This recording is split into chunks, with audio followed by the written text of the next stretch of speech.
The Ottoman Empire, which entered the Great War alongside the German Empire, was engaged in combat on 10 different fronts. The Ministry of War developed a propaganda plan to request assistance from the Central Powers. As part of this propaganda initiative, classical music concerts and modern painting exhibitions were planned to take place in Berlin and Vienna. Public support would be achieved through the reconstruction of a new Ottoman identity. The contemporary Ottoman cultural identity was to be represented to European art lovers through the works to be exhibited.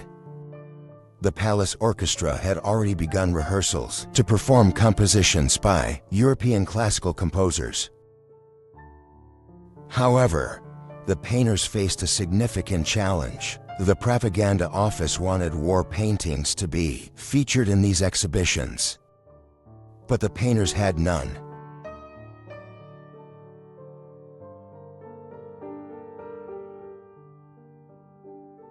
By order of the Ministry of War, large wooden art studio was constructed in the Kaili neighborhood of Istanbul to enable the painters to collaborate quickly in creating war-themed paintings. Soldiers for modeling and military equipment were provided to the painters. Large trenches were dug in the studio. All necessary artistic tools prepared for painters' use. They managed to produce dozens of paintings in a little time.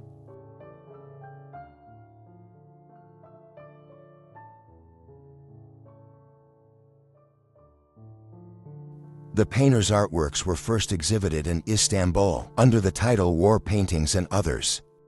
Then, approximately 142 pieces were moved to Vienna by train in May 1918. The concerts by the Palace Orchestra were met with enthusiasm from European audiences.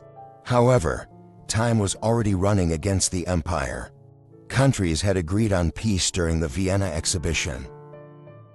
Berlin exhibition was cancelled. All artworks returned to Istanbul.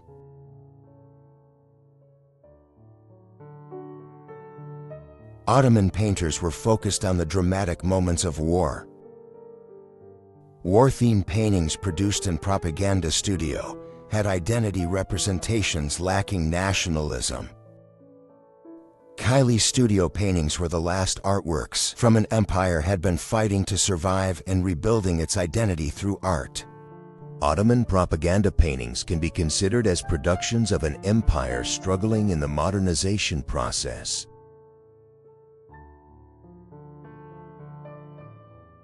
The same painters will be the first artists who reconstructed the national identities of new citizens of the Republic of Turkey, which would be established 5 years later.